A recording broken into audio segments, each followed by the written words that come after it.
श्रीराम जय राम जय राम.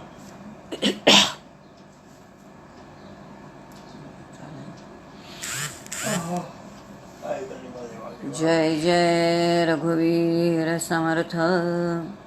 सदाशिव समारंभां शंकराचार्य मध्यमाम् अस्मद् आचार्य पर्यन्तां वंदे गुरुपरंपरां.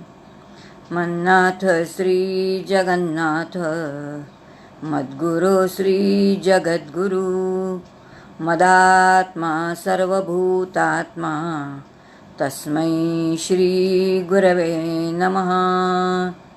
श्रुतिस्मृतिपुराणानाम् आलयं करुणालयं नमामि भगवत्पादं शङ्करं लोकशङ्करं. शङ्करं शङ्कराचार्यं केशवं बादरायणं सूत्रभाष्यकृतौ वन्दे भगवन्तौ पुनः पुनः. शुकात् सारिखे पूर्णवैराग्यजाचे वसिष्ठा परिज्ञानयोगेश्वराचे कवी वाल्मिका सारिखा मान्य ऐसा. नमस्कार माझा सद्गुरु रामदासा. कृपा कटाक्षाची किरणे मोहसमुद्राचे आटणे घडे जय त्या श्रीकृष्णे वंदू तया ते. जय जय रघुवीर समर्थ. प्रभू रामचंद्राच्या चरणी वंदन करते, हनुमंताला वंदन करते, समर्थांना वंदन करते, सद्गुरूंना वंदन करते, संत समागमचे आदरणीय शास्त्रीजी त्यांना वंदन करते. या संत समागमावरती प्रवचन करणारे सर्व प्रवचनकार, कीर्तनकार आणि वैदिक कर्म करणारे सगळ्यांच्या चरणी वंदन करते. सर्व श्रोत्यांना अभिवादन करते. आणि आजचं जे चिंतन आहे, आपण कालपासून तैत्तरीय उपनिषद बघतोय, कृष्ण यजुर्वेद शाखेचं, आणि त्याचं थोडं चिंतन काल आपण बघितलं आणि ते आपण सुरुवात करूया. तैत्तरीय उपनिषद हे 8वं उपनिषद आपण काल बघायला सुरुवात केली. कृष्ण यजुर्वेद शाखेचं आहे. कृष्ण यजुर्वेद शाखा म्हणजे काय? वैशंपायन ऋषींनी जे केलेलं आहे, ज्याचं अध्ययन केलेलं आहे आणि कसा आहे संपूर्ण ते पुन्हा त्यांच्या शिष्यांनी तो वेद कसा मिळवला आणि हे सगळं ज्ञान कसं जे आहे जतन करून ठेवले, हा सगळा विचार आपण बघितला. कालच्या संपूर्ण ह्याच्यामध्ये शिक्षावल्ली आपण बघितलं आणि त्या शिक्षावल्लीचा थोडा भाग कालचा आपला शिल्लक आहे. शिक्षावल्ली याचा अर्थ उच्चारणशास्त्र, ज्याला आपण फोनेटिक्स म्हणतो. भाषाशास्त्र काय आहे? कारण मुळामध्ये वेदांचं जे पठण आहे ते वेदांचं रक्षण वेदांच्या पठणातून केलं गेलेलं आहे. श्रुतवाङ्मय, श्रुत म्हणजे शिष्यांनी ते ऐकलेलं आहे आणि पुढच्या पिढीला ते दिलेलं आहे. आणि असं हे श्रुत असणारं ते श्रुती म्हणजे उपनिषद, ते संपूर्ण वाङ्मय. आपण त्याचा थोडा परिचय करून घेतो आहे. आणि त्या परिचयामध्ये शिक्षावल्लीमध्ये काल आपण बघितलं की अधिकरणं बघितली की 5 प्रकारची अधिकरणं होती की ज्याच्यामध्ये काय काय आहे. म्हणजे आपण प्रत्येक जीव हा या समाजाचा एक तंतू आहे आणि प्रत्येक तंतू हा समाजाशी कसा बांधलेला आहे. आणि हे जर आपल्याला जाणलं की आपण समाजाशी बांधलेलो आहोत तर त्या समाजाविषयीची कृतज्ञता आपल्याला येईल. आणि एकदा कृतज्ञता आली की मग म्हणजे समाज म्हणजे समष्टी आणि व्यष्टी यांचं हे जे एकमेकांचं असणारं नातं आहे हे छान प्रस्थापित होईल. आणि हाच काय आहे तो उपनिषदांचा हेतू आहे. तर काल आपण जे बघितलं की व्याहुती बघितल्या, 4 व्याहुती, भूवहा, सुवहा आणि महा. आणि मग या 4 ठिकाणी पृथ्वी आहे, मग अग्नी आहे, मग वेद आहेत आणि मग प्रत्यक्ष प्राण म्हणजे अध्यात्म. म्हणून मग या ठिकाणी शरीर आहे, ब्रह्मांड आहे, पिंड आहे आणि प्रत्यक्ष आपला अध्यात्म म्हणजे आपलं शरीर आहे. अशा या 16 तत्व जो जाणणार आहे तो कसा आहे तर तो ब्रह्मज्ञान म्हणजे त्याला तो ब्रह्म जाणतो, तो ब्रह्माची अनुभूती घेऊ शकतो. आणि मुळामध्ये विधात्याने आपली सगळी इंद्रिय जी आहेत ती बहिर्मुख बनवलेली आहेत, आपण काल बघितलं. आणि त्यामुळे आपण इंद्रियांच्या काय होतो तर अधीन होतो. पण जो मूलगामी विचार करतो जीव, असं म्हटलं जातं की जो मासा प्रवाहाबरोबर सगळे मासे प्रवाहाबरोबर वाहत जातात, पण एखादाच मासा असा असतो की जो प्रवाहाबरोबर न वाहता तो कुठे जातो तर प्रवाहाच्या विरुद्ध वाहतो. आणि प्रवाहाच्या विरुद्ध वाहून तो जिथून पाण्याचा मूळ स्रोत आहे तिथे जातो. आणि जेव्हा तो मूळ स्रोताशी जातो तेव्हा त्याला अत्यंत शुद्ध असं पाणी मिळतं. दृष्टांत संपला. अगदी तुमचं आमचं असंच आहे. इंद्रियांच्या मार्फत मिळणारं ज्ञान आणि इंद्रिय आवरून मूळ जिथे ज्ञानाचा स्रोत आहे तिथे जाऊन मिळणारं ज्ञान, ह्यामध्ये जमीन अस्मांतराचा फरक आहे. आणि ते जे मूळ ज्ञान आहे त्या मूळ ज्ञानाकडे आपल्याला श्रुती म्हणजे हे उपनिषद घेऊन जाते. आणि म्हणून यांनी सांगितलं की नारायणाने जीवाचे इंद्रिय जे आहेत त्या जीवाला इंद्रियांचं गुलाम केलं. पण एखादाच कोणीतरी असा आहे की जो काय होतो तर इंद्रियांचा गुलाम होत नाही, तर तो काय करतो, ब्रह्मप्राप्ती करून घेतो, ब्रह्म जाणून घेतो. तो वृत्तीने अत्यंत व्यापक होतो आणि तो इंद्रियांचा स्वामी होतो, इंद्रियांचा सम्राट होतो. आणि असा जो इंद्रियांचा सम्राट होतो ना, तो वृत्तीने व्यापक होतो. त्या श्रुतीमध्ये शब्द वापरला आहे तो आकाश होतो. आता आकाश होतो याचा अर्थ काय, तो आकाश इतका व्यापक होतो का? नाही. तुकोबारायांचं एक सुंदर वचन आहे. तुकोबाराय म्हणतात, संकोचुनी काय झालासी लहान, घेई अपोषण ब्रह्मांडाचे. अरे तुझ्या बुद्धीची काय क्षमता आहे, संपूर्ण या विश्वामध्ये तूच भरून राहिलेला आहेस असा अनुभव घेणारी बुद्धी तुला दिलेली आहे. पण तू केशवायन महा, नारायण महा, माधवायन महा, किती दिवस त्या पळीपळीने पाणी घेणार आहेस? ब्रह्मांड घेई अपोषण ब्रह्मांडाचे. एक दिवस तरी वृत्तीच्या सहाय्याने या ब्रह्मांडाचं अपोषण घे. आता ब्रह्मांडाचं अपोषण घेणं याचा अर्थ वृत्ती आकाशासारखी व्यापक करणं. आकाशामध्ये जसं सगळं आकाश प्रत्येकाला व्यापून घेतं तसं जीवाच्या सहवासात जे जे कोणी येणार आहेत त्या सर्वांना व्यापून घेणं, त्यांना सगळ्यांना आपलं म्हणणं. आणि हे व्यापून घेणं म्हणजे काय आहे तर त्यांना काय आपल्यामध्ये सामावून घेणं. आणि अशा वृत्तीने व्यापक होणं. आणि असा जो ब्रह्मज्ञानी आहे ज्याचं काय झालेलं आहे, शरीरच काय झालेलं आहे, आकाश झालेले आहे, म्हणजे तो व्यापकच झालेला आहे, सर्वसमावेशक झालेला आहे. आणि असं ते सत्य कळताच तो काय होतो तर तो आत्माच होतो, कारण तो आत्मस्वरूप जाणतो. आणि मग आता काय, त्याचे प्राण जोपर्यंत आहेत तोपर्यंत तो राहतो. पण त्याचे चालणारे प्राण, ती त्याची क्रीडा होते. क्रीडा याचा अर्थ लहान मुलांची क्रीडा आहे, लीला आहे, तिथे कर्तृत्व नाही. म्हणून जो परिपूर्ण ज्ञानी आहे आता तो क्रीडा करतो, कारण त्याच्यामध्ये अहम नाही. आणि जिथे अहम नाही ती क्रीडा आहे. आणि क्रीडा असल्यामुळे तिथे निखळ आनंद आहे. आणि ज्या ठिकाणी केवळ निखळ आनंद आहे तिथे मन अत्यंत शांत आहे. आणि शांती हे वैभव या देहामध्ये असतानाच त्याला प्राप्त होतं, अमृततत्व प्राप्त होतं. आणि अमृततत्व आणि शांती प्राप्त झाली की जीवन वेगळं जीवन आहे. आणि अशा प्रकारचं जीवन सगळ्यांनी व्यतीत करावं अशी वेदांची इच्छा आहे किंवा वेदांची ती आज्ञा आहे. आणि म्हणून तेन वयम भगवंतः स्याम, वेदांची आज्ञा आपण पहिल्याच उपनिषदाच्या वेळेला बघितली. आणि मग त्यानंतर इथे गुरुदेव आहेत ना, आता शिष्याला एवढं सगळं सांगितलं, या 16 व्याहूती आहेत, या लक्षात ठेव, याप्रमाणे चिंतन कर.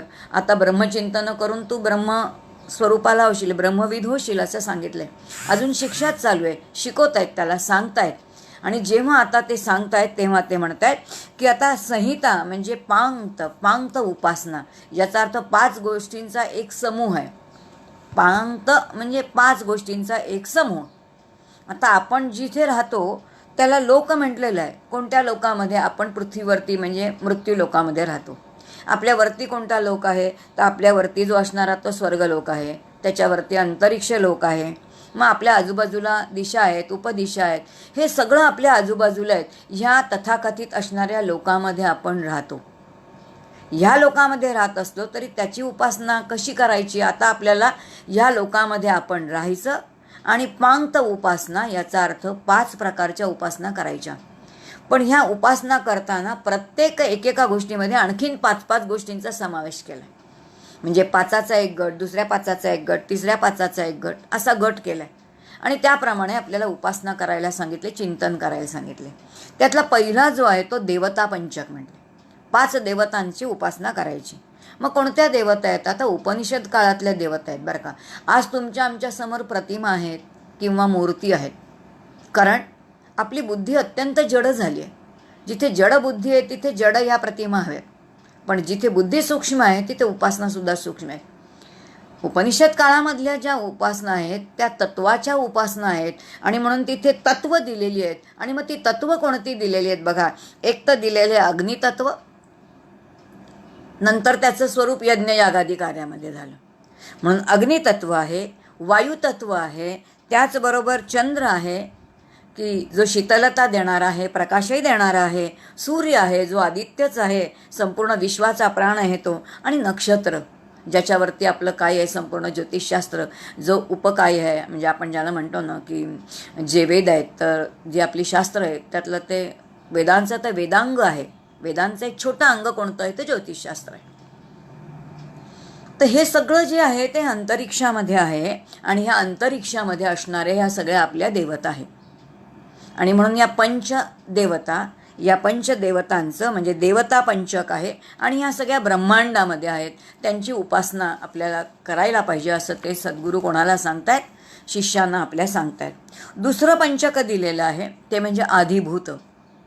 भूत भूभवती म्हणजे जे आपल्या भोवती आहे ते, याचा अर्थ आपल्या भोवतीचं जे जग आहे ना ते आधिभूत, आपल्या आजूबाजूला काय काय आहे आणि त्याच्यामध्ये काय काय आहे. त्याच्यामध्ये आपण बघितलं तर पाणी आहे, पाण्याशिवाय आपण राहूच शकत नाही, म्हणून जलतत्व आहे. विविध प्रकारचे औषधी म्हणजे औषधं आहेत. आता त्या काळामध्ये ॲलोपॅथी काही नव्हतं, होतं ते आयुर्वेदिकच होतं, आणि म्हणून वनस्पती हीच औषधं होती, आणि म्हणून औषधी आहेत. त्याचबरोबर विविध वनस्पती आहेत की ज्या वनस्पतींवरती आपल्याला धान्य मिळते, आपल्याला काय मिळतात, फळं मिळतात, त्या वनस्पती आहेत. आणि मग आकाश आहे, ज्या आकाशामध्ये शब्द आहे आणि म्हणून वाणी आपण बोलू शकतोय ते, आणि दिसणारं दृश्य असं विराट असणं हे जग आहे. विराट म्हणजे दृश्य जगत, त्याच्यामध्ये जड आणि चेतन सगळं आलं. आता ह्या विराट जगामध्ये आपण राहतो, आणि हे आपल्या आजूबाजूला भोवती जे जे काही पसरलेलं आहे ना त्या सगळ्याला काय म्हटलेलं आहे तर आधिभूत पंचक. ह्या आजूबाजूला 5 पंचक आहेत, ह्याच्यामध्येच आपण राहतो, आणि ह्याच्याशिवाय आपलं जीवनच नाही. पाणी नसेल तर चालणार नाही, आणि म्हणून जलमेव जीवनम असं म्हटलेलं आहे. पाण्याशिवाय जीवन असेल का? नाही आहे पाण्याशिवाय जीवन. म्हणून पाण्याची उपासना, जलतत्वाची उपासना केली पाहिजे. आज आपण सगळे जागे झालो आहेत, आणि पर्यावरणाच्या निमित्ताने पाणी साठवा, पाणी जिरवा, पाणी अडवा आज आपल्याला वाटते. सांगितलंय कधी? 10,000 वर्षापूर्वी नाही, हजारो वर्ष, 35,000 वर्षापर्यंतचा काळ दिलाय, उपनिषद काळ तो दिलाय. तो इतक्या जुन्या काळामध्ये, इतक्या पूर्वीपासून आपल्याला आपल्या संपूर्ण उपनिषदांनी सांगून ठेवले की जल हे तत्व आहे, त्याची उपासना करा. याचा अर्थ ज्याची उपासना करा ते वाया तर घालवू नका, त्याची काळजी घ्या, त्याची शुद्धी तर ठेवा. कोणाची जबाबदारी आहे? आपली आणि म्हणून उपासना करायला सांगितले या सगळ्याची. ह्या 2 जे आहेत म्हणजे देवता पंचक आहे आणि आधिभूत पंचक आहे, हे दोन्ही ब्रह्मांडामध्ये गेले. आता पुढे त्यांनी सांगितलं 2 काय आहेत पुढच्या, नंतरचे जे 3 आहेत ते पिंडाशी निगडीत आहेत. आता पहिलं जे आहे तो प्राण दिलेला आहे, वायुपंचक आहे. आपल्या शरीरामध्ये बघा प्राण आहे, व्यान आहे, समान आहे, उदान आहे आणि अपान आहे. 5 प्रकारचे वायू. खरं तर वायुतत्व मरुतत्व एकच आहे, पण आपल्या शरीरामध्ये त्या वायुतत्वाचं कार्य बदललं की त्याचं नाव बदलतं, काम बदललं. आता त्यांनी प्राणाची धारणा केली की त्याला प्राण म्हणायचं. अन्न पचवून उत्सर्जनाचं कार्य केलं तर त्याला अपान म्हणायचं. अन्न पचल्यानंतर सगळा रस जो आहे तो शरीरात पोचवायचा असेल तर त्याला काय म्हणायचं तर त्याला व्यान म्हणायचं. प्रत्यक्ष अन्न पचवण्याचं किंवा आहे तो समान आहे की जो नाभिस्थानी आहे, आणि अन्न पचवणं अग्नीच्या साह्याने, तो आतमध्ये एक वेगळी रसोई आहे. आणखीन एक उपनिषदाचा विषय, आपण आता तेवढ्या त्यामध्ये जाऊ शकणार नाही, अत्यंत सूक्ष्म विषय आहे तो.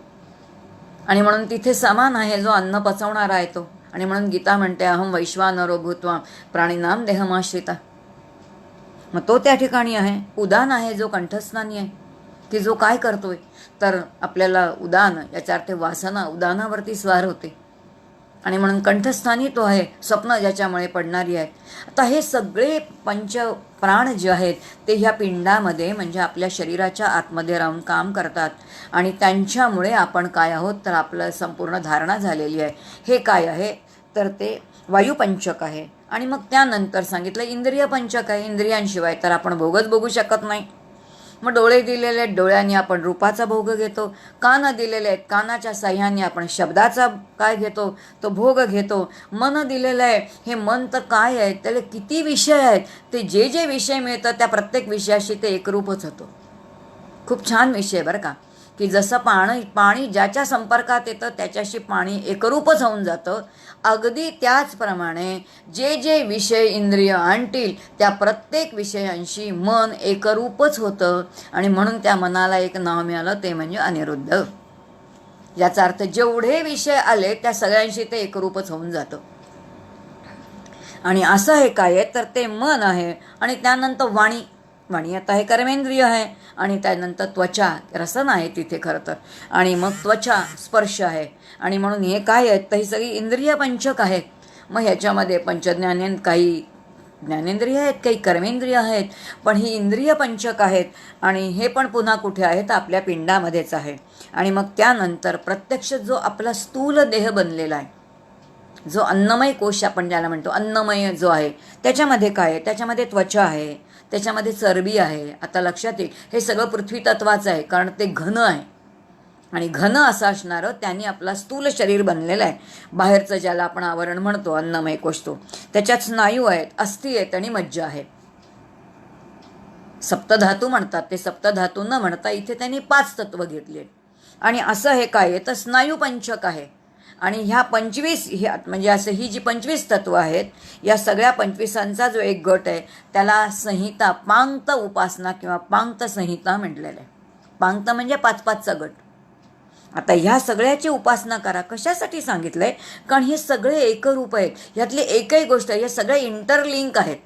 यातली एकही गोष्ट जर आपण काढली ना तर आपल्या शरीराचं काय काम व्यवस्थित चालणार नाही. याचा अर्थ इतकी एकमेकांमध्ये मिसळलेले आहेत हे सगळे एकमेकांमध्ये, आणि ते मिसळून कार्य करतायत. हे सगळे एकमेकांशी एकरूप आहेत. आणि तो एकरूप आहेत ह्याचा अभ्यास आपल्याला कुठे करता येईल. आता श्रुती सांगते, श्रुती माऊली म्हणते, जरा डोळे मिटा, ध्यानाला बसा. आणि ध्यानाला बसल्यानंतर कळेल की आतमध्ये काय काय आहे, कसे कसे व्यापार आहेत.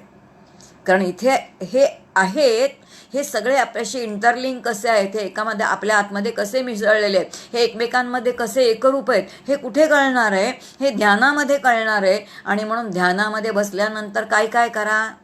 आता इथे आपल्याला प्रॅक्टिकल काय करायचं याचं मार्गदर्शन केलेलं आहे. गुरुदेव कोणाला सांगतायत, शिष्याला सांगतायत की अशा प्रकारचं चिंतन कर. आणि मग ते असं म्हणतात की अशा प्रकारचा अभ्यास करायचा आहे. आणि असा अभ्यास करून काय कर तर हे सगळं ह्यानी तुझा पिंड आणि ब्रह्मांड याचं चिंतन झालं. पण ज्याच्या साह्याने त्या तत्वापर्यंत जायचं आहे, आपल्या स्वरूपाच्या अनुभूती घ्यायची असेल तर पुन्हा तुला काहीतरी परमात्म्याचं नाम घेतलं पाहिजे. आणि म्हणून आता काय कर तर जो ओंकार, जे एकाक्षर ब्रह्म आहे, ते प्रणव जे आहे तर त्याचं स्मरण कर, त्याचा जप कर, त्याचं नाम घे. आणि त्या ओंकाराचा जप करता करता, ओंकार हा शब्द म्हणजे ते नाम आहे. त्याचा नामी कोण आहे तर त्याचा नामी सच्चिदानंद स्वरूप ब्रह्म आहे, हे समजून घे.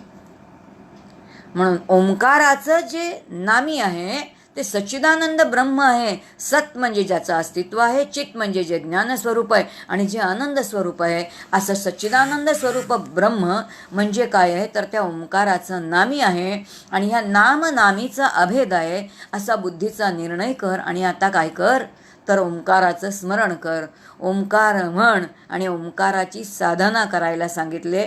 आणि त्याचबरोबर ह्या सगळ्याचं चिंतन करायला सांगितले. गुरुदेव आता त्या विद्यार्थ्यांना सांगतात. आणि आताही आपण बघितलं की हा बोध केव्हा आहे की विद्यार्थींचं शिक्षण पूर्ण झालेलं आहे, समावर्तन त्यांचा सोहळा आहे. आणि त्यावेळेला गुरुदेव त्यांना मार्गदर्शन करत आहेत. मग आता हे विद्यार्थी जाणार आहेत घरी. मग घरी गेल्यानंतर काय कर, आता विद्यार्थ्यांना परत बोध केला आहे बरं का, शिष्यानं नेमका आणि नेटका बोध केला आहे की काय काय करायचं आहे. इथून तुम्ही जाणार आहात, आता गुरुकुलातून तुम्ही जेव्हा तुमच्या कुटुंबामध्ये जाल, तुमच्या घरी जाल, तेव्हा तू काय करशील, कसं करशील, कसा वागशील. आणि म्हणून पहिल्यांदा बोध काय केला आहे बघा. गुरुदेव सांगतात की तू स्वतःसाठी केवळ तुझं जीवन न जगता, तुझं जीवन हे वैयक्तिक स्वतःसाठी नसेल तर ते कुटुंबासाठी असेल, ते समाज हितासाठी असेल. याचा अर्थ त्यागमय जीवन घडायला सांगितलं पाहिजे. आपलं जीवन त्यागमय असलं पाहिजे. आणि म्हणून कुटुंबासाठी जीवन आहे, समाजासाठी जीवन आहे. आणि हे जीवन कसं व्यतीत करायचं आहे तर श्रुती प्रणित याचा अर्थ वेदांनी जसं सांगितलेलं आहे, उपनिषदांनी जशी आज्ञा केलेली आहे त्यानुसार आपल्याला जीवनाची घडी बसवायची आणि म्हणून श्रुती प्रणित जीवन करायचं आहे, विद्येचा प्रचार करायचा आहे, याचा अर्थ अध्ययन करायचं आहे, विद्या मिळवायची आहे. आणि त्याचबरोबर प्रत्येक ठिकाणी 2-2दा 3-3दा सांगितले, स्वाध्याय प्रवचनाभ्याम न प्रमदितव्यम. याचा अर्थ स्वाध्याय अध्ययन आणि प्रवचन, याचा अर्थ अभ्यास करायचा आहे. आणि जो अभ्यास केलेला आहे ते मुखाने बोलणं आहे किंवा कुणाला तरी सांगणं आहे, हे जे काही आहे स्वाध्याय आणि प्रवचनामध्ये काय करायचं आहे तर त्याच्यामध्ये कोणतीही चूक करायची नाही. यज्ञ करायला सांगितलं आहे, यज्ञामध्ये चूक करू नका असं सांगितलेलं आहे. आणि त्याचबरोबर सांगितलं आहे ऋत जे आहे, ऋत याचा अर्थ ईश्वराचे सगळे नियम. आपण बघितलं निसर्गाचे जे जे नियम आहेत ऋत, ह्या ऋताचं पालन करायला सांगितलंय, सत्याची कास धरायला सांगितले, तप करायला सांगितलंय. तप याचा अर्थ जीवनाचं ध्येय ठरवणं आणि ठरलेल्या ध्येयानुसार शरीराला तापवणं. जे माझं ध्येय आहे त्या ध्येयासाठी शरीराला तापवणं याला तप म्हणतात. आणि म्हणून इथून गेल्यानंतर काय करा तर तप करा सांगितलेलं आहे. शम आणि दम याचा अर्थ दम म्हणजे इंद्रियांना आवरण्याचा अभ्यास करा, शम मनाला आवरण्याचा अभ्यास करा. अग्निहोत्र करा, याचा अर्थ अग्निहोत्र करा म्हणजे दररोज काय करा, अग्नीची उपासना करा. आता अग्नीची उपासना दररोज आपल्याला शक्य आहे का? बऱ्याच जणांकडे ज्यांच्याकडे अग्निहोत्र आहे ते रोज उपासना करू शकतात, पण प्रत्यक्षात अग्निहोत्राची उपासना आपल्याला प्रत्येकाला नाही शक्य. मग काय करता येईल? अग्निहोत्राची उपासना याचा अर्थ अग्नीमध्ये आहुती घालणं आहे. इदम न मम म्हणून आहे, याचा अर्थ अग्नीत जी आहुती घालतो ते देवतांचं अन्न आहे. आणि म्हणून मी अन्न ग्रहण करायच्या अगोदर काय करणं आहे तर आपलं जे काही आपण अन्न ग्रहण करतो तर ते अग्नीला आहुती करणं आहे. आणि म्हणून अग्निहोत्र करायला सांगितलं. मग आता आपण म्हणतो आम्ही कुठे अग्निहोत्र करतो, काय करता येईल? मग शास्त्रांनी सांगितलं आता काळानुसार बदला, पण पूर्वी चित्रावती घालायचं, आता तुमच्यातला एक घास काढा आणि एखाद्या झाडाच्या खाली जाऊन घाला. घालताना सगळ्या देवदेवतांचं स्मरण करा, 84 लक्ष योनींचं स्मरण करा, अंडज जारज स्वेदज उद्भिज सगळ्या प्रकारचे जे प्राणी आहेत त्यांचं स्मरण करा, देवदेवतांचं स्मरण करा, पितरांचं स्मरण करा आणि सगळ्यांना ते द्या. जाईल ना, पोचेल ना त्यांच्यापर्यंत. याचा अर्थ देणं आणि मग अन्न ग्रहण करणं. न देता जो अन्न ग्रहण करतो तो पापभक्षण करतो. आपण उपनिषदांची श्रुती बघितली, आधीचं जे उपनिषद बघितलं त्याच्यामध्ये एका श्रुतीमध्ये आपण बघितलं की जो कोणालाही न देता अन्न ग्रहण करतो. म्हणून अग्निहोत्र याच्यामध्ये देणं आहे. आणि अगदीच काही नाही तर कलावती आई म्हणतात बाकी काही करू नका. अगदी 15व्या मजल्यावरती ने 25व्या मजल्यावरती राहत असाल तरी घरामध्ये एकदा छोटासा पोळीचा तुकडा घ्या, त्याच्यावरती थेंबभर तूप घाला आणि ते तुमच्या घरामध्ये जो गॅस आहे त्या गॅसवरती तो ठेवा ना, त्याला तरी त्या अग्नीला तरी ते समर्पित करा. आता त्याच्यावरती तर छोटा पोळीचा तुकडा नाही का अग्नीला देणार? आता अग्नीचीच उपासना करायची.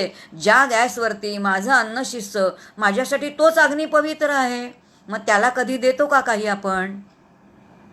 कधीतरी त्याला नमस्कार करतो का? एखाद्या यज्ञामध्ये जाऊन नमस्कार करतो, पण माझ्या घरचा अग्नी जो दररोज मला अन्न शिजवून देतो त्याला कधी नमस्कार करावा असं मला वाटतच नाही. कारण ती कृतज्ञता आम्ही ग्रांटेड धरलेलं आहे, त्यांनी मला खायला घालायचं आहे. उपनिषदा आपल्याला इथे बरोबर घेऊन जातात. अग्निहोत्राची उपासना इथे उपासना आहे आणि अशी अग्निहोत्राची उपासना करायला सांगितले. पुढे काय सांगितलंय बघा, अतिथी यज्ञ करायला सांगितलंय, गृहस्थाश्रम स्वीकारायचा आहे, अतिथी यज्ञ करायला सांगितलंय, मनुष्य कर्म मनुष्य जन्मामध्ये जी जी कर्म करायची ती सगळी कर्म करायला सांगितलेत, प्रजापालन करायला सांगितलंय. याचा अर्थ विवाह ही गरज आहे. मातृपितृ ऋण कसे फेडायचे आहेत तर मातृपितृ ऋण फेडण्याचा एकमेव इलाज शास्त्र असं म्हणतं की मातापिता होऊनच मातृपितृ यज्ञ त्यांचं ऋण फेडलं जातं. मग आईवडिलांचं ऋण फेडायचं असेल तर काय करणं तर मातापिता होणं, यासाठी प्रजापालन करणं, विवाह करणं, पुत्राची उत्पत्ती करणं, याचा अर्थ नवीन प्रजा निर्माण करणं, हे नरदेहाचं असणारं जे काही कार्य आहे ते उत्तम प्रकाराने केलेलं. होईल तशी प्रजा नाही बरं का, उत्तम प्रजा निर्माण करायची असेल तर फार वेगळ्या प्रकाराने विचार आहे. भागवतामधला तो विचार आहे, अतिशय सुंदर आहे, यज्ञच आहे, अप्रतिम सुंदर विचार आहे. आपल्याला आता तो जाणार नाही कारण मी तिकडे गेले तर मग तो विषय मी तिथेच रमून जाईन. पण अतिशय सुंदर विचार आहे. याचा अर्थ ज्या वेळेला विशेषत्वाने उत्पत्ती करायची आहे त्यावेळेला मात्यापित्यांनी दोघांनी विचार करून प्रार्थना करून शुचिर्भूत होऊन जाणीवपूर्वक उत्पत्ती करायची आहे. म्हणजे लक्षात ठेवून, याचा अर्थ काही संस्कार आहेत आणि तो संस्कार वैचारिक संस्कार, नारायणाच्या स्मरणाचा तो संस्कार त्या गर्भावरती करूनच मग तो नवीन गर्भ निर्माण करायचा आहे. इतका मूलगामी विचार आपल्याकडे सांगितला आहे. आणि म्हणून गर्भसंस्कार हा आपल्याकडे आहे. गर्भामध्ये असणाऱ्यावरती, त्या बालकावरती तिथून आपल्याकडे संस्कार सुरू होतात. जन्मल्यानंतरचे संस्कार आपल्याकडे फार नंतरचे आहेत. हा मूलगामी विचार आपल्याला या ठिकाणी दिला आहे. आणि असं हे सगळं संपूर्ण अशा प्रकारचं अनुष्ठान तू कर, असं ते गुरुदेव सगळ्या शिष्यांना सांगतायत. आणि हे मत कोणाचं आहे? त्यांनी सांगितलं की सत्यवचा नावाचे ऋषी होते. या सत्यवचा ऋषींनी हे त्या सगळ्या त्यांच्या त्या विद्यार्थ्यांना असा बोध केलेला आहे. आणि आता ते म्हणतात की हे सगळं तर तुम्हाला सांगितलं आहे, पण तुम्ही जेव्हा तुमच्या घरी जाल, कुटुंबामध्ये जाल, तेव्हा असं चिंतन करा. ते चिंतन काय करा? अगदी गाजलेला जो मंत्र आहे उपनिषदातला, तो तिथे ती ऋचा आपल्याला दिसते. ती म्हणजे अहम वृक्षस्य रेविवा. या संसार वृक्षाचा मी कोण आहे? तर मी प्रेरक आहे. हा संपूर्ण विश्वाचा संसार वृक्ष कोणाला मिळतोय? याला अधिष्ठान कोणामुळे आहे? तर या पिंडाच्या आतमध्ये असणारं जे आत्मस्वरूप आहे, ज्ञानस्वरूप, त्यामुळेच काय आहे तर या संपूर्ण या विश्वाचा जो संपूर्ण पसारा आहे, या संसार वृक्षाचा मी कोण आहे? तर मी प्रेरक आहे आणि तोच आत्मा आहे, तेच ब्रह्म आहे, असं चिंतन करा असं सांगितलेलं आहे. आणि मग शेवटचा बोध केला आहे. खूप सुंदर बोध आहे बरं का, अतिशय सुंदर बोध आहे. आपण सगळ्या ठिकाणी बघतो, ज्या ज्या शाळांमध्ये बघतो, आश्रमांमध्ये हे सगळं बघतो, पण आपल्याला कदाचित माहीत नसेल की हे तैत्तरीय उपनिषदातले. आणि तो उपनिषद म्हणजे सत्यम वद. काय बोलशील? सत्य असंच बोल. जे बोलशील ते सत्य बोल. धर्मम चर. काय आचरण करशील? धर्माचं आचरण कर. आणि धर्म म्हणजे हिंदू धर्म, मुसलमान धर्म असलं काही नाही. धर्म याचा अर्थ कर्तव्य. ज्या ठिकाणी तुझा जो धर्म आहे तो धर्म. आज सकाळी कथा सांगितली दुपारी डॉक्टरांनी. भुकेलेला असेल तर त्याला अन्न देणं हा धर्म आहे. ज्या ठिकाणी जो धर्म आहे त्या धर्माचं पालन करणं. शिक्षक असेल, विद्यार्थ्यांना शिकवणं हा त्याचा धर्म आहे. डॉक्टर असेल तर तो, रुग्ण असेल तर त्याला औषध देणं हा त्याचा धर्म आहे. पिता असेल तर कुटुंबाची काळजी घेणं हा त्याचा धर्म आहे. जो जो काही तुमचं कर्तव्य कर्म आहे त्या धर्माचं धर्मम चर, धर्माचं आचरण करा सांगितलंय. आणि पुढे पुन्हा सांगितलंय स्वाध्यायामध्ये काय करू नका, स्वाध्याय कर. जे जे काही कळलेलं आहे ते प्रवचन, तो बोध दुसऱ्यांना कर, पण त्याच्यामध्ये न प्रमदितव्यम. स्वाध्याय प्रवचनाभ्याम न प्रमदितव्यम. त्यात कोणतीही चूक करू नको असं त्या सगळ्यांना सांगितलंय. आणि मग त्यानंतर सांगितले काय काय करायचंय. बघा, गुरु सांगतायत घरी गेल्यानंतर विद्यार्थ्यांना कसं वागायचं. ते तसं वागलेत म्हणून ते सांगू शकतात बरं का. जे वागतच नाहीत ते कसं काय सांगू शकते? आता त्या काळातले ते सद्गुरू आहेत आणि म्हणून सांगतायत, ते ऋषी म्हणतायत देव कार्य कर आणि पितृकार्य कर. याचा अर्थ जे पितृकार्य, घरामध्ये मातृपितृ यज्ञ आहेच, तो वेगळाच आहे. पण पितृकार्य याचा अर्थ जे वंश परंपरेने वर गेलेले आहेत त्यांचाही विचार करायचा आहे ना. त्यांनाही काही देणं लागतं ना. आता येतील ना आपल्याकडे, आता चालू आहे आपला पितृपंधरवडा. याचा अर्थ त्यांच्याविषयी आपली कृतज्ञता आहे. मग पितर कसे आहेत? वायुस्वरूप आहेत. आपले सगळे सण सुद्धा ह्या तत्वांवरती आधारलेत. आपण कधी विचार करत नाही. गणपती जो आहे तो पार्थिव आहे, तो पृथ्वी तत्वाचा आहे. त्यानंतर येणारे जे आत्ता पक्ष पंधरवडा आहे तो कोणता आहे? वायुस्वरूप पितरांचा आहे. त्यानंतर येणारी नवरात्र आहे ती शक्तिस्वरूप आहे. त्यानंतर येणारी दिवाळी आहे तो आकाशतत्व आहे. सगळे सण आपले एकेका तत्वांवरती आधारित आहेत. आपण इथपर्यंत असा कधी विचारच करत नाही आणि अशा प्रकारच्या उपासना समजूनच घेत नाही. आणि उपनिषद आपल्याला नेमक्या या सगळ्या उपासना सांगते. आणि इथे ते सांगतायत काय कर? देवकार्य कर, पितृकार्य कर, त्यांना विसरू नकोस. माता, पिता, आचार्य आणि अतिथी, 4 प्रकारचे यज्ञ सांगितलेत बरं का. मातृयज्ञ कर, माता, पिता, आचार्य आणि अतिथी, या 4ही जणांना काय कर तर देवच मान. आणि देव मानून त्यांची सेवा कर किंवा त्यांच्यासाठी विहित कर्माचं आचरण कर. त्यांना देव म्हणून देवारात बसवू नका, पण त्यांच्यासाठी विहित कर्म करा. याचा अर्थ त्यांच्या बाबतीत जी जी माझी कर्तव्य कर्म आहेत ती सगळी तुम्हाला करायची आहेत असं सांगितलंय. आणि गुरुजन जसे आचरण करतील, पुढे सांगितलंय श्रेष्ठ लोक जे आहेत, महाजन येन गतः स एव योग्य पंथा. जसे गुरु, ऋषी, मुनी, ज्ञानी ज्या प्रकाराने आचरण करतात त्याचप्रमाणे तुम्ही तुमच्या घरी गेल्यानंतर, कुटुंबामध्ये गेल्यानंतर आचरण करा, त्याचं अनुकरण करा. अशा प्रकारचा जो बोध आहे ना, तो अशा प्रकारचा बोध सगळा केलेला आहे. आणि मग त्यांनी सांगितलं आहे की जे मी ज्ञान तुला दिलेलं आहे तेव्हा तू काय कर, तर इथून गेल्यानंतर काही उदंड धन कमवा, उदंड कमवा, आणि कमावला जे जे काही कमवाल ते कोणाला ज्ञान दान द्या, तर ते जे ब्राह्मण असतील, ब्राह्मण याचा अर्थ जातीनी नाही बरं का, समर्थ पण म्हणत नाही, ब्रह्मजानाती स एव ब्राह्मण, जे ज्ञानी आहेत, जे कोणतं कार्य करतायत, ब्रह्मकर्म करतायत. आणि ब्रह्मकर्म म्हणजे एकच ते कर्म, याचा अर्थ ज्ञान मिळवणं आणि मिळवलेलं ज्ञान देणं, याला ब्रह्मकर्म म्हणतात. मग असे हे जे ब्रह्मकर्म करणारे आहेत त्यांना काय द्या, तर त्यांना ज्ञान दे. कसं देशील, तर ऐश्वर्यपूर्ण दे, लाज वाटेल असं देऊ नकोस, ऐश्वर्याने दिलं पाहिजे. जे द्यायचं आहे ते ऐश्वर्यपूर्ण दे, अतिशय भरपूर सढळाटाने द्या.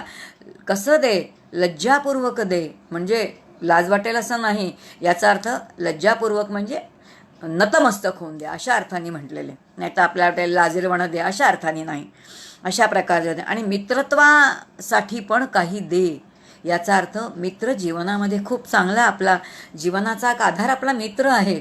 म्हणजे त्या काळामध्ये मित्रांचा किती विचार केला आहे बघा, की मित्रांना बांधून ठेवा आणि मित्रत्वासाठी सुद्धा काही कार्त दान दे काही.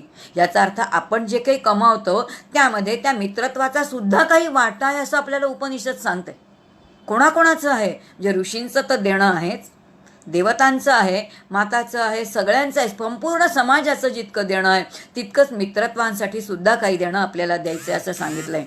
आणि मग पुढे सांगितलं आहे की तुला असं कधीतरी वाटलं बाबा रे, की तुझ्या आचरणामध्ये की तुला काही शंका येते, तुला अशा वेळेला काही आपण कसं वागावं कळत नसेल, आचरणासंबंधी काही शंका निर्माण झाली, तर कोणाकडे जा, तर सज्जनांकडे जा, एखाद्या ज्ञानी लोकांकडे जा, धर्मनिष्ठ जे आहेत ते धर्माचं आचरण करणारे जे धर्मनिष्ठ आहेत त्यांच्याकडे जा, आणि त्यांच्याकडे जाऊन तुझी शंका विचार आणि तुझ्या शंकेचं काय करून घे, तर निरसन करून घे, आणि ते जसे सांगतील ना त्याप्रमाणे आचरण कर. किती सुंदर सांगितलंय. ज्ञानी जसं सांगतील त्यानुसार आपल्याला आचरण करायचंय, आपल्या बुद्धीने आपण आचरण नाही करायचंय. मला असं वाटतं म्हणून मी असं करतो, हे मान्यच नाही आहे वेदांना किंवा उपनिषदांना, श्रुती माऊलीला. जे श्रेष्ठ लोक सांगतील, संत सांगतील, ज्ञानी सांगतील, ऋषीमुनी सांगतील तसं वागा असं सांगितलंय. आणि म्हणून शंका आली तर त्यांना विचारा, ते तुमच्या शंकेचं काय करतील, तर निरसन करतील. आणि आता हा जो माझा उपदेश आहे हीच वेदांची आज्ञा आहे, आणि ही वेदांची आज्ञा समजून तुम्ही सगळ्यांनी काय करा, ह्याचं काय करायचं आहे तर आचरण करायचं आहे. हे सगळं ज्ञान अंतरंगामध्ये साठवा. अशा प्रकाराने तुम्ही तुमच्या कुटुंबामध्ये जेव्हा जाल तेव्हा तुम्हाला अशा प्रकाराने आचरण करायचं आहे. आणि हेच वेदांचं रहस्य मी तुम्हाला उलगडून सांगतो आहे. आणि हीच काय आहे, तर हे अशा प्रकारचं आचरण समाजाचं देणं लागणं, याचा अर्थ माझी प्रत्येक कृती ही समाजासाठी केलेली उपासना आहे. आणि म्हणून समाजामध्ये आपलं आचरण हीच काय आहे, तर ती उपासना आहे. आणि अशी ही उपासना अखंड जीवनभर करायचं आहे. हे वेदांचं रहस्य मी आज तुम्हाला उलगडून सांगतोय असं ऋषीमुनी सांगतात. एवढं सांगितलं आहे. कॉन्व्होकेशन सेरेमनी आहे त्यांचा, तो समावर्तन सोहळा चालू आहे. या समावर्तन सोहळ्यामध्ये सगळ्या शिष्यांना गुरुदेवांनी, सत्यवच जे ऋषी आहेत त्या सत्यवच ऋषींनी हा सगळा बोध केलेला आहे. आणि आता त्यांना निरोप दिला आहे. या ठिकाणी शांतीपाठ पुन्हा आलेला आहे. आणि पुन्हा शन्नोवरून शन्नो या सगळ्या देवतांनी मला कल्याणकारी व्हावं एवढा सगळा आशीर्वाद मागितला आहे. आणि पहिलं जी वल्ली आहे ती पहिली संवयली. आत्तापर्यंत जी आपण उपनिषदं बघितली त्या प्रत्येक उपनिषदाच्या सुरुवातीला शांतीपाठ होता आणि शेवटी शांतीपाठ म्हणण्याची पद्धत आहे. तैत्तरीय उपनिषदाचं वैशिष्ट्य असं आहे की 3 वल्ली आहेत आणि तिन्ही वल्लींमध्ये सुरुवातीला शांतीपाठ आहे आणि शेवटी शांतीपाठ आहे. वेगळा आहे. आपण पहिल्या वल्लीमध्ये बघितलं तर शन्नोवरून तो आपण पाठ बघितला. आता दुसरी वल्ली जी आहे ती ब्रह्मानंद वल्ली आहे. आणि या ब्रह्मानंद वल्लीचा जो शांतीपाठ आहे तो पाठ पुन्हा आपल्याला माहिती असणारच आहे. ओम सहनाववतु सहनो भुनक्तु सहवीर्यं करवावई. तो जो शांतिपाठ आहे तो ह्या दुसऱ्या वल्लीचा जो आहे तो शांतिपाठ आहे, की ज्या ठिकाणी त्या परमात्म्याला प्रार्थना केलेली आहे की आम्ही गुरु शिष्यांचं जे आहेत त्या आम्हा गुरु शिष्यांचं तू रक्षण कर, आमचं पालन कर, आमचं पोषण कर, आणि आम्ही दोघांना सर्व प्रकारचं बल प्राप्त होऊ दे, आम्हाला विद्या प्राप्त होऊ दे, आमची विद्या अत्यंत तेजस्वी अशी होऊ दे, आमचं अध्ययन परिपूर्ण असावं आणि आम्ही परस्परांचा कधी द्वेष करू नये, अशा प्रकारचं मागणं त्या ठिकाणी पुन्हा मागितलेलं आहे. आणि मग ओम शांती शांती शांती आमच्या तीनही जे ताप आहेत, म्हणजे आध्यात्मिक ताप, आदिभौतिक ताप, आदिदैविक ताप यांची शांती असावी असं पुन्हा एक प्रार्थना केलेली आहे त्या ओमच्या चरणी. म्हणजे जे ब्रह्मतत्व जो थोरला देव आहे त्याला प्रार्थना केली. आणि आता दुसरा जी वल्ली आहे त्या दुसऱ्या वल्लीचं नाव आहे ब्रह्मानंद वल्ली. नावावरूनच कळले की ब्रह्मानंद, ब्रह्मस्वरूपाचंच वर्णन सुरू झाले. आणि आता प्रत्यक्ष ब्रह्म म्हणजे काय, ब्रह्माची अनुभूती घ्यायची म्हणजे काय, ब्रह्मज्ञान म्हणजे काय, ते संबंध ब्रह्माचं स्वरूप या ठिकाणी सांगायला सुरुवात केली. आणि आता ब्रह्मानंदवल्लीमध्ये आपण प्रवेश करतोय. त्यातला पहिला अनुवाक जो आहे त्या अनुवाकामध्ये काय म्हटले, ओम ब्रह्मविद आपनोती परम तत् एषा अभियुक्ता सत्यम ज्ञानम अनंतम ब्रह्म. पहिला अनुवाक आहे. या पहिल्याच अनुवाकामध्ये सांगितलेले काय सांगितलेले, ब्रह्म विद आपनोती परम. परम म्हणजे अत्यंत श्रेष्ठ. ब्रह्मतत्व जो जाणणारा आहे, ब्रह्म ज्याने जाणलेला आहे तोच परम श्रेष्ठ अशा पदाची काय करून घेऊ शकतो, तर तो प्राप्ती करून घेऊ शकतो. पहिल्या अनुवाकामध्ये सुरुवातीला सांगितलं. याचा अर्थ ब्रह्म जाणतो तोच श्रेष्ठ पदाची प्राप्ती करून घेतो. याचा अर्थ आपल्याला जर जीवनामध्ये श्रेष्ठ पद पाहिजे असेल तर पहिल्यांदा काय जाणलं पाहिजे, आपल्याला ब्रह्म म्हणजे काय, ब्रह्मतत्व काय आहे जाणून घेतलं पाहिजे. आणि म्हणून जो ब्रह्म जाणणार आहे तो परमपदाची प्राप्ती घेऊन सांगतो. तत् एषा अभ्युक्ता, हेच काय आहे तर वचन या ठिकाणी सांगितलेले. हे वचन या ठिकाणी आपल्याला श्रुती सांगते. हा श्रुतीची आज्ञा आहे. आणि श्रुती हे सांगते, काय सांगते, सत्यम ज्ञानम अनंतम ब्रह्म. ब्रह्म कसं आहे, सच्चिदानंद स्वरूप आहे. मग ब्रह्म जर सच्चिदानंद स्वरूप आहे तर सत्यम जे सत्य आहे ते शाश्वत आहे, ते त्रिकाला बाधित आहे. आणि म्हणून जे त्रिकाला बाधित आहे ते नित्य आहे, जे आहे त्याला सत्ता आहे आणि म्हणून ते सत आहे. ज्ञान म्हणजे चित्तच आहे, ते असणारं ज्ञानच आहे. आणि जे अनंत आहे, आपल्याला बघा पुष्कळ असलं की आनंद होतो, थोडंसं असलं तर आनंद होतो का, अख्खा लाडू मिळाला की आनंद होतो का, तुकडा मिळाला तर आनंद होतो. ज्याचा अर्थ खूप काही मिळालं तर आपल्याला बरं वाटतं. अनंत, अनंत ही कल्पनाच काय आहे तर ती सुखाची असणारी कल्पना आहे. आणि म्हणून सत्यम ज्ञानम काय आहे तर सत्यम आहे, ज्ञानम अनंतम ब्रह्म. मग ब्रह्म शब्द म्हटल्याबरोबर ह्या तीन गोष्टी त्याच्यामध्ये अनुस्यूत आहेतच. जे ब्रह्म आहे ते कसं आहे, ते सत्य आहे, ते ज्ञानस्वरूप आहे आणि ते अनंत आहे. आणि ते कसं आहे तर ते जो आपला शरीराचा आकार आहे तसं ते पुरुषाच्या आकाराचं आहे. पुरुषाच्या हृदयरूप आकाशामध्ये ते स्थित आहे. आणि असा जो त्या ब्रह्माचा अनुभव घेतो किंवा तो अनुभवतो तो त्या ब्रह्माशी ऐक्यरूपाने राहतो. आणि ऐक्यरूपाने राहतो म्हणजेच तो नित्य ब्रह्माचाच भोग घेतो. आणि ब्रह्म आनंद स्वरूप असल्यामुळे तो अखंड कसा आहे, ब्रह्मानंदामध्ये राहणार आहे. ब्रह्म ज्ञान स्वरूप आहे आणि म्हणून तो ज्ञानामध्ये रमणारा आहे. तो सत्स्वरूप आहे आणि म्हणून सच्चिदानंद स्वरूप असं त्याचं स्वरूपच आहे. आपण सद्गुरूंचं वर्णन करतो ना, ब्रह्मानंदम परमसुखदम केवलम ज्ञानमूर्ती. केवल ज्ञानाची मूर्ती, सुख असणारं स्वरूप, हे ज्यांचं रूप आहे असे ते जीवन जगतात. कोण, जे संत ज्ञानी आहेत. पण केव्हा, जे ब्रह्म जाणतात ते अशा प्रकारचं जीवन जगतात. पण तुमच्या आमच्या बाबतीत असं होत नाही. मग असा हा आत्मा काय आहे तो निर्माण करता येतो का, ते असण्याची गोष्ट आहे, ती निर्माण करण्याची गोष्ट नाही. आणि म्हणून पुढच्या अनुवाकामध्ये सांगितलंय की हे जे ब्रह्म आहे ते काय नाही, उत्पाद्य नाही, म्हणजे ते उत्पन्न करता येत नाही. ते संस्कार्य नाही, त्याच्यावरती संस्कार करता येत नाही. ते विकार्य नाही, म्हणजे त्याच्या विकारही नाही. तर विकार आणि संस्कार दोन्हीमध्ये बदलच आहे. अंतरंगातून होणारा जो बदल आहे त्याला विकार म्हणतात आणि बहिरंगातून जाणीवपूर्वक केलेला जो विकार आहे त्याला संस्कार म्हणतात. घरामध्ये दूध येतं, दूध काहीच ठेवलं नाही, नुसतंच जर ठेवलं तर ते नासून जातं. दूध नाशणं हा दुधाचा विकार आहे आणि दुधाला दही लावणं हा त्याच्यावरती केलेला संस्कार आहे. दुधापासून दही मिळवणं हा संस्कार आहे. मग तसं आत्म्यावरती संस्कार करता येतात का? आत्मा विकार्य आहे का? आत्मा उत्पाद्य आहे का? आणि म्हणून आत्मस्वरूप उत्पाद्य नाही, ते संस्कार्य नाही आणि ते काय नाही तर ते विकार्यसुद्धा नाही. तर ते असणं असा त्याचा सहज स्वभाव आहे, ते नित्य आहे, ते सहज आहे. पण हे केव्हा पटतं?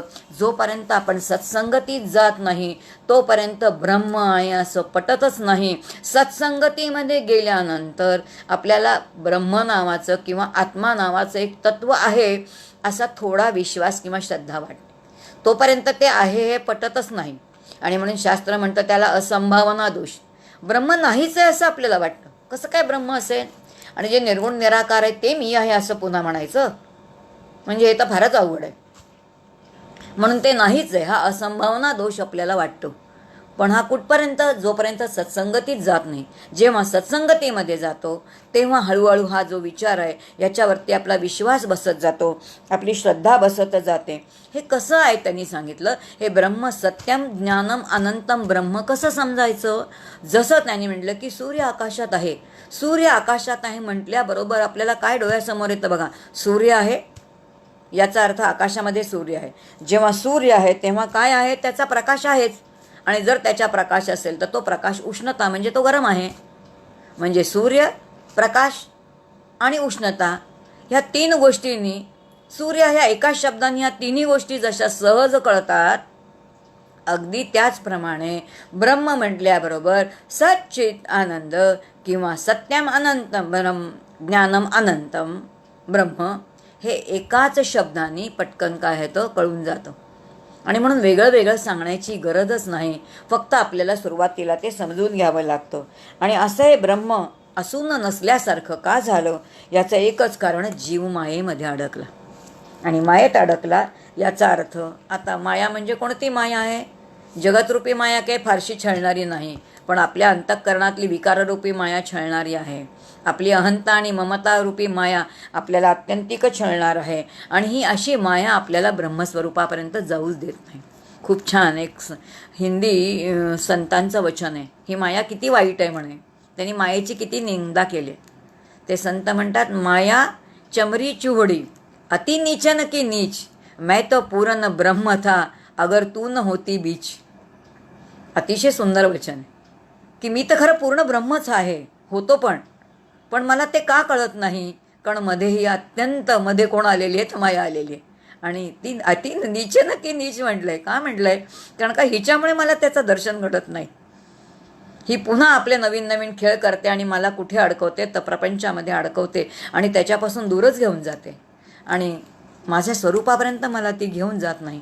असे आम्ही सगळे कुठे आहेत?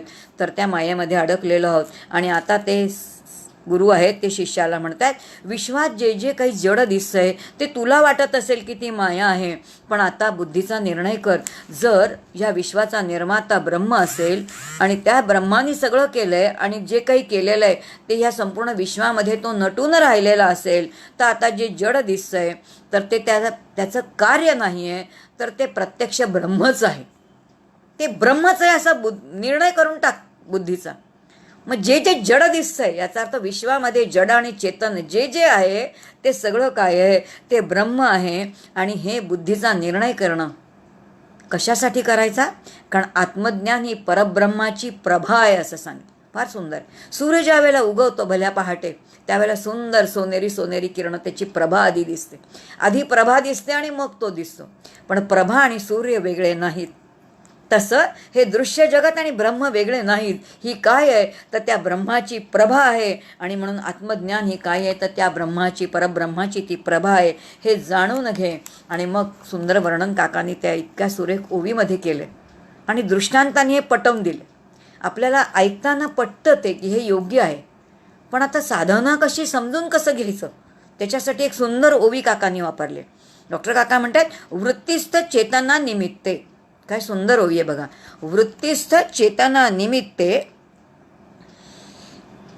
वृत्तिस्थ चेतना निमित्त जीवा ज्ञान ते होते. जीवाला ज्ञान कोणामुळे होते?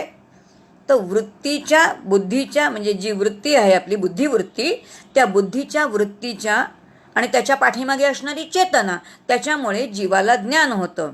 वृत्ती आणि फलव्याप्ती ते. आता ह्या वृत्तीच्या साह्याने आपल्याला ज्ञान होतं आणि मग फलव्याप्ती. याचा अर्थ पहिलं एक वृत्ती व्याप्ती आहे आणि एक फलव्याप्ती आहे. दोन गोष्टी वेगळ्या आहेत. एक वृत्ती व्याप्ती आणि फलव्याप्ती, पदार्थ ज्ञान. आपण समजून घेऊया. आपल्याला जर एखादी गोष्ट बघायची असेल तर आपली अंतःकरण वृत्ती म्हणजे बुद्धिवृत्ती डोळ्यातून बाहेर जाते आणि एखादी गोष्ट बघते, वस्तू बघते, त्या वस्तूच्या आकाराची होते. तेव्हा आपण म्हणतो की हे पुस्तक आहे किंवा तुमच्या माझ्यासमोर असणारा हा मोबाईल आहे. हा मोबाईल आहे आपल्याला कसं कळलं? कारण वृत्ती डोळ्यातून, नेत्रातून बाहेर पडली, त्या मोबाईलच्या आकाराची झाली आणि त्या आकाराची झाल्यानंतर आपण लगेच म्हटलं हे काय आहे? तर हे मोबाईल आहे. याचा अर्थ वृत्ती पहिल्यांदा तिथपर्यंत पोचली आणि त्या वृत्तीच्या साह्याने जीवाला ज्ञान झालं. याचा अर्थ बुद्धीच्याकडे एक साधन आहे, ती म्हणजे वृत्ती. ज्या वृत्तीच्या साह्याने तुम्हाला आम्हाला काय होतं? तर ज्ञान होतं. आणि जीवाला सगळं ज्ञान वृत्तीच्या ज्ञानाने होतं. आणि पहिल्यांदा वृत्ती व्याप्ती, याचा अर्थ ही वृत्ती व्याप्त होते, याचा अर्थ त्या आकाराची होते. आणि जेव्हा पूर्ण ज्ञान होतं तेव्हा त्याला फलव्याप्ती म्हणतात. वृत्ती व्याप्ती आणि फलव्याप्ती. आणखीन एक खूप छान समजून घेण्यासारखं, एक भरलेलं जेवणाचं ताट आहे, ते मी डोळ्यांनी बघितलं, वृत्ती व्याप्ती. याचा अर्थ अंतःकरणाची वृत्ती त्या ताटावरच्या प्रत्येक पदार्थावरती गेली. हा भात आहे, ही पोळी आहे, आमटी आहे, श्रीखंड आहे, हा लोणचं आहे, सगळं मला कळलं. वृत्ती व्याप्ती. पण जेव्हा मी ते खाईन तेव्हा फलव्याप्ती. याचा अर्थ आता ते जेवण बघण्याचं फल काय आहे? ते अन्न माझ्या मुखपोटामध्ये गेलं, जिरलं, ते आत गेलं, पक्क झालं. आता ते सगुण नाही राहिलं, ते गेलं, निर्गुण सगळं झालं. फलव्याप्ती. म्हणून वृत्ती व्याप्तीतून फलव्याप्ती. कशासाठी आपण ते अन्न बघितलं समोर? खाण्यासाठी बघितलं, ते काम झालं. आता ते झालं की ती फलव्याप्ती. म्हणून वृत्ती व्याप्ती आणि फलव्याप्तीच्या साह्याने ते म्हणाले हे समजून घ्या की आता लक्षात घ्या की अशा तऱ्हेने जर आपल्याला ज्ञान होत असेल तर आता कल्पना करा की समोरचा मोबाईल काढून टाका. मोबाईल काढून टाका म्हणजे वस्तू निघून गेली. ज्याचं ज्ञान व्हायचं ती वस्तू निघून गेली. मग वस्तू निघून गेल्यामुळे वृत्ती जिथून आली बुद्धीची, ती बुद्धीमध्ये परत गेली किंवा ती तिथेच आहे. मग वृत्तीही नाही, पदार्थही नाही, पण तरी त्याच्या मागे असणारं चैतन्य, ज्ञान ते निघून गेलं का? ते निघून गेलं नाही, ते तिथेच आहे. म्हणून वृत्ती आणि पदार्थ नसल्या तरी सुद्धा चैतन्य स्वरूप जे आहे ते ब्रह्म जसंच्या तसं असतं. कारण ते नित्य असणं, सहज असणं, त्रिकाला बाधित अखंड असणं हे त्याचं स्वरूप आहे. आणि तो अखंड आहे आणि म्हणूनच ते आतमध्ये तसंच आहे. आणि म्हणून प्रत्येक गोष्टींचे आपल्याला ज्ञान होतंच. पंचज्ञानेंद्रियांनी होतं, पंचकर्मेंद्रियांनी होतं. कारण असणं, ज्ञान स्वरूप असणं हे त्याचं स्वरूप आहे, म्हणून ते ज्ञान होतं. पदार्थ असू दे नाही तर पदार्थ नसू दे, वृत्ती बाहेर जाऊ दे नाही तर न जाऊ दे, पण ज्ञान होणं हे अखंड चालू आहे. कारण आपण सगळे ज्ञानस्वरूपाचं आहोत. आणि म्हणून वृत्ती ज्ञानाच्या साह्याने समजावून घ्या असं सांगितलंय. आणि आता गुरुदेव म्हणतात की हे सगळं मी तुला समजवतो, पण गुरुतत्वाचं कार्य काय आहे? अतिशय सुंदर सांगितलंय बघा. इथे गुरुतत्व काय करतं सांगितलंय. सद्गुरूंचं कार्य काय आहे या ठिकाणी आपल्याला तैत्तरीय उपनिषदामध्ये ऋषी सांगतायत. ते असं म्हणतात की साधकाच्या बुद्धिरूपी आरशावरती जो मल आणि विक्षेप रूपी सगळं शेवाळं किंवा वधू बसलेली असते, ही मल विक्षेप रूपी वधू दूर करण्याचं कार्य कोण करतं? तर ते सद्गुरू करतात. काय सुंदर विचार. साधकाच्या बुद्धिरूपी आरशावरती जे मल विक्षेप, मल म्हणजे निषिद्ध कर्माची इच्छा, विक्षेप म्हणजे मनाचं चांचल्य. जोपर्यंत मल म्हणजे निषिद्ध कर्माची इच्छा आहे तोपर्यंत चित्त शुद्ध नाही, चित्त शुद्ध नाही तोपर्यंत शुद्ध उपासना नाही, शुद्ध उपासना नाही तोपर्यंत मन चंचलच आहे. निष्काम उपासनेने चित्त शांत होतं. निष्काम कर्माने काय घडतं तर चित्ताची शुद्धी आहे. निष्काम उपासनेने चित्ताची शांती आहे. आणि चित्त शुद्ध आणि शांत झालं की त्या चित्ताचा चैतन्यामध्ये लय करता येतो. ज्ञानस्वरूप त्याला आता होता येतं ना. आणि म्हणून सद्गुरूंचं कार्य कोणतं असेल तर त्या साधकाच्या बुद्धिरूपी आरशावरचं मला विक्षेपरूपी वधू दूर करतात. आणि तेव्हा त्याला कळतं त्या साधकाला किंवा त्या शिष्याला, अरे ब्रह्म तर तिथेच आहे, बाहेर कुठं जायचंच नाही आहे, ते आतमध्येच आहे, आता बाहेर कुठंच जायचं नाही आहे. अतिशय सहज कळून जातं. आणि अशा प्रकाराने सद्गुरू कार्य करतात. म्हणजेच काय करतात तर शिष्याच्या बुद्धीवरती असणारी वासनांची पुटं जी आहेत आणि मल आणि विक्षेप हे दोष घालवतात. हे कार्य संतांच्या शिवाय सद्गुरूंशिवाय कोणी करू शकत नाही, त्या अनुवाकामध्ये सांगितलं आहे. आणि मग आता पुन्हा उपनिषद आपल्याला विश्वनिर्मितीची प्रक्रिया सांगतं. कारण पिंडाचा जेव्हा विचार करतोय, पिंडाचा निराश करायचा आहे, आता आपल्याला ह्या देह सोलायचा आहे. आणि देह सोलायचा असेल तर या ठिकाणी एक तर 4 देह सोलायचे, किंवा आता या उपनिषदांचा विषय आहे म्हणजे आपल्याला काय समजून घ्यायचं आहे तर पंचकोश सोलायचे. कारण आता पुढचा विषय आहे पंचकोश आहेत. 5 कोशांचा निराश करायचा आहे. हे 5 कोश मला सोलून काढायचे आहेत. आणि हे मी नाही असं मला बुद्धीचा निर्णय करायचा आहे. आणि असा जर मला निर्णय करायचा असेल तर पहिल्यांदा विश्वाची उत्पत्ती कशी झाली ते सांगितलंय. आणि मग पुन्हा एकोहम बहुश्याम प्रजा येतं.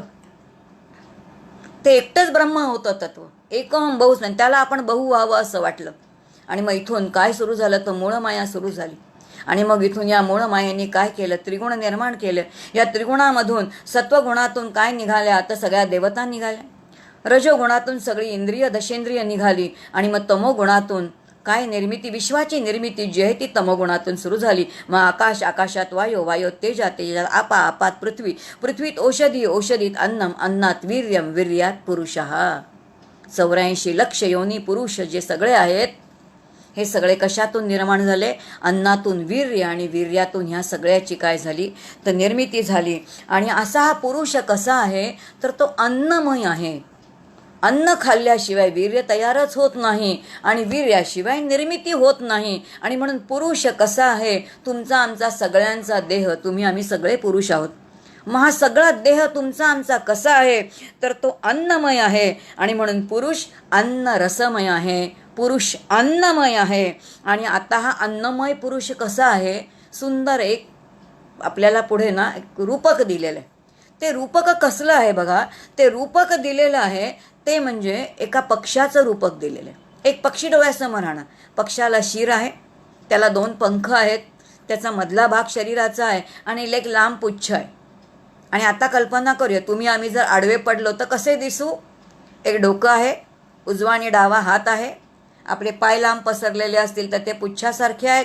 आणि मधला सगळा भाग जो आहे तो सगळा काय आहे तर तो मध्ये भरलेलं काही जे काही आहे तर ते शरीर आहे. आणि अशा या पक्षाच्या रूपकाच्या माध्यमामधून अन्नमय कोश म्हणजे काय, आता आपल्याला ते जे ऋषी आहेत ते समजावून सांगतायत. आणि ते म्हणतात की ह्या पक्षाच्या रूपकाच्या साह्याने समजून घे. शिर आहे म्हणजे एक तर मस्तक आहे, शिर आहे, एक उजवा हात आहे, एक डावा हात आहे आणि एक पुच्छ आहे. आणि ह्याच्यामध्ये जे जे काही आहे, आता मध्ये काय पोकळी आहे, या सगळ्या पोकळीमध्ये आकाश आहे. आणि आकाशाच्या पलीकडे असणारं, आकाशापेक्षा सूक्ष्म असणारं ब्रह्मतत्व आहे. आणि ते जेव्हा शरीराच्या उपाधीमध्ये मर्यादित झालं, सीमित झालं, तेव्हा त्याला आत्मा म्हणतात. आणि म्हणून मस्तक आहे, उजवा हात आणि डावा हात आहे, पुच्छ आहे, आणि मध्ये सगळं काय आहे तर ते आत्मा भरलेला आहे. ते सगळं काय आहे तर आत्मस्वरूपामध्ये भरलेलं आहे. आणि हे सगळं शरीर कशाच्या साह्याने निर्माण झालं तर ते अन्नाच्या साह्याने निर्माण झालं. कारण प्रजेची निर्मिती अन्नामुळे होते. आणि आता जो देह धारण केला गेला त्याच्या आतमध्ये काय आहेत तर ते प्राण आहेत. पण प्राण असले तरी प्राण कोणामुळे टिकतात तर त्या अन्नामुळेच. आणि म्हणून शरीर जे आहे तर हे पृथ्वी तत्वाचं आहे. आपलं सगळं जीवन आपण काल बघितलं, अन्न वस्त्र आणि निवारा हे पृथ्वी तत्वाचंच आहे. आणि म्हणून ही पृथ्वी ही संपूर्ण प्रजेला 84 लक्ष योनींना आधार कोण आहे तर ते पृथ्वी तत्वच आहे. आणि अशी पृथ्वी तत्व प्रत्येकजण तुम्ही आम्ही कोणाच्या आधाराने राहतो तर तुम्ही आम्ही सगळे या पृथ्वीच्या आधाराने राहतो. ही पृथ्वीच अन्न देते. आणि म्हणून आपण जेव्हा आपला देह पडेल त्यावेळेला आपण कशामध्ये विलीन होणार, तर या पृथ्वीमध्येच विलीन होणार, म्हणजेच अन्नामध्येच विलीन होणार. अन्नामधून जन्म आहे आणि म्हणजेच पृथ्वीमधून जन्म आहे आणि त्याच पृथ्वीमध्ये मातीमधून येशी आणि मातीमध्ये जाशी. अन्नातून जन्म आणि अन्नामध्येच आहे, कारण आपलं अन्न पृथ्वी हे आपलं अन्न आहे सांगितलं आहे. समर्थांचं एक दासबोधातलं सुंदर वचन आहे. समर्थ म्हणतात, आपण खातो अन्नासी. काय सुंदर वचन आहे बघा. आपण खातो अन्नासी, अन्न खाते आपण असी. मी जगण्यासाठी अन्न खात असते, पण जे मला आवडतं ते असं काही खाते, इतकं काही खाते, परिणाम असा होतो की त्या अन्नाचा दुष्परिणाम शरीरावरती होतो आणि तो दुष्परिणाम झाल्यामुळे ते अन्न मलाच खाऊन टाकतं. आपण खातो अन्नासी, अन्न खाते आपण असी. दोघं एकमेकांना खात असतात. तसं हा जो अन्नमय देह आहे, हा अन्नमय देह म्हणजे काय आहे, तर हा अन्नमय कोश आहे, जो संपूर्ण आपला स्थूल देह आहे, जड देह आहे, तो मातीचा आहे आणि मातीचा असल्यामुळे मातीतून आलेला आहे, मातीमध्येच जाणार आहे. तो जड आहे आणि जड म्हणजे तो स्वतःलाही जाणत नाही आणि दुसऱ्यालाही जाणत नाही. आणि असं हे पृथ्वी तत्व आहे आणि ते जड असल्यामुळे ते आत्मा नाही. आणि म्हणून मी अन्नमय कोश नाही, बुद्धीचा निर्णय करायचा. पहिल्याने मी अन्नमय कोश नाही हा बुद्धीने निर्णय करायचा आणि आता ते मी नाही असं म्हणायचं. आता ते मी नाही नाही नाही म्हणणं ही उपासना कोणती आहे, तर ती सगळी उपासना म्हणजे व्यतिरेकाची उपासना आहे. वरती ऋषींनी सांगितलेलं आहे की काय समजून घ्या, तुम्हाला जायचं आहे, अनुभव कसला घ्यायचा आहे, अनुभव तर अन्वयाचा घ्यायचा आहे, कारण जे जे जड आहे ते ब्रह्मच आहे. ही अन्वयाची दृष्टी प्राप्त करून घ्यायची आहे, पण ती अन्वयाची दृष्टी एकदम प्राप्त नाही होत. व्यतिरेकाचं साधन केल्याशिवाय अन्वयाची दृष्टी प्राप्त होत नाही. मग आता साधन काय सांगतायत की पहिल्यांदा बुद्धीने समजून घ्या की अन्नमय कोश मी नाही. मग आता त्याच्या आतमध्ये आणखीन एक कोणता आहे, तर कोश आहे. तो कोश कसा आहे, त्याचा आकार कसा आहे, अन्नमय कोशाचा पुरुषाचा जो आकार आहे, जो पूर्ण आकार आहे, तसाच त्याच्या आतमध्ये असणारा प्राणमय कोश आहे, त्याचाही आकार तोच पूर्ण पुरुषाकार आहे. जो आपला पूर्ण पुरुषाकार आकार आहे ना, आपल्या शरीराचा जो पूर्ण पुरुषाकार, तसाच अगदी त्या प्राणमय कोशाचाही पूर्ण तसाच आकार आहे. आणि म्हणून हाही कसा आहे, हा सुद्धा पुरुषाकृती, पूर्ण पुरुषाकृती असा कोणता आहे, तर तो प्राणमय कोश आहे. मग आता ह्याच्यामध्ये काय काय येतं, पुन्हा तोच पक्षी सांगितलाय बरं का. पक्षी तोच आहे, दृष्टांत तोच आहे. त्याच दृष्टांताच्या साह्याने आता काय केलेलं आहे, तिथे प्राण बसवलेले आहेत आणि त्या प्राणाच्या साह्याने ते समजावून दिलेलं आहे. आता पुन्हा सांगितलंय की कल्पना करा, एक पक्षी समोर आहे, त्याचं डोकं आहे, त्याचा उजवा पंख आहे, त्याचा डावा पंख आहे आणि त्याचं पुच्छ आहे. असा पंख जो आहे तो समोर डोळ्यासमोर आणा. आणि मग आता त्यांनी सांगितलं ह्याचं मस्तक म्हणजे काय आहे, तर ज्याच्या साह्याने आपली प्राणधारणा होते, हा प्राण म्हणजे काय आहे, हे त्या पक्षाचं म्हणजे त्या पुरुषाचं पूर्ण शरीर जे आपलं आहे त्याचं मस्तक म्हणजे प्राण आहे, कारण प्राणाशिवाय आपली धारणाच होऊ शकणार नाही. मग आता उजवा हात म्हणजे काय आहे, तर तो व्यान आहे. मग डावा हात म्हणजे काय, तर अपान आहे, की ज्याच्या साह्याने अन्न पचवलं जातं आणि व्यानाच्या साह्याने पचवलेलं अन्न संपूर्ण शरीरामध्ये फिरलं जातं, पोचवण्याचं कार्य केलं जातं. म्हणून एकीकडे व्यान आहे, एकीकडे अपान आहे आणि जे पुच्छ आहे ते काय आहे, तर ते पृथ्वी तत्व म्हणजे पुन्हा पृथ्वी तत्वाची सगळी इंद्रिय आहेत. आणि ह्यानी जे बनलेलं आहे त्याला काय म्हणतात, प्राणमय कोश म्हणतात. म्हणजेच प्राणमय कोशामध्ये काय काय येतं, तर आपली जी कर्मेंद्रिय आणि पंचप्राण आणि पंच उपप्राण या साह्याने जो देह बनलेला आहे सूक्ष्म, त्याला प्राणमय कोश असं म्हणतात. काय सुंदर सांगितलंय बघा. एका त्या पक्षाच्या रूपकामधून प्राणमय कोश म्हणजे काय ते सांगितलं. म्हणून प्रत्येक प्राणाचं कार्य काय आहे ते समजून घ्यायला सांगितलं. आणि ते कार्य समजून सांगता सांगता आता हे सगळं सांगितल्यानंतर कर्मेंद्रिय आहेत म्हणून ते पृथ्वी तत्व आहे, म्हणजे पुन्हा ते स्थूल देह आपला आहेच. आणि अशा या स्थूल देहामध्ये पूर्ण पुरुषाच्या आकारामध्ये काय आहे, तर पंचप्राण आणि पंच उपप्राण आहेत आणि कर्मेंद्रिय आहेत. या सगळ्यांच्या मिळून बनलेला कोणता आहे तो, तर तो प्राणमय कोश आहे.